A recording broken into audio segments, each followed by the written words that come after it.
Hello, मी अक्षय. नमस्कार मंडळी. आज आपण आलेलो आहे ट्रान्स इंडियाला. आपल्या आता कामाचा लोकेशन चेंज झाला आणि बघा यांचं प्रेम किती चाललेलं आहे.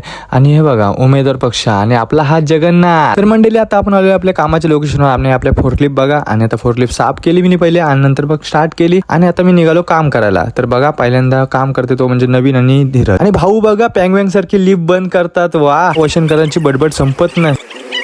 तर आता बसलो आम्ही जेवायला सगळेजण. जेवून झालं आणि नंतर मग साहिल कडूला भेटलो. भाऊंचाच बरा बघ राजासारखा काम. आणि बघा सूर्याभाई आला आपला. वा, सगळ्यांची घाई झाली चहा पिवासाठी. बाबा सगळेजण आले. याच्या तोंडांची शिवण आली. त्याला दिवसच जाईना. आम्ही चेस केला आणि चहा पिवायला सुरुवात केली. तर मंडळी मुल्लाबाईची मीटिंग भरलेली आहे आणि मुल्लाबाई आता डान्स करणार आहे. आजामचे राजामचे हल्दीला. भाऊ ना उन्हाला पावसाला असं तरी पण ते नाकानच घालतील. तर मंडळी बघा आता नाश्त्याची वेळ झालेली आहे आणि आता मी नाश्ता करतोय. तर चला मंडळी सगळेजण नाश्ता करतात. भाऊन जा बघा खास बाबा बाबा आपला ह्यो मेन हिरो आहे. तर मिनी व्लॉगला आणि आता बाय बाय करते. तर चला मंडळी.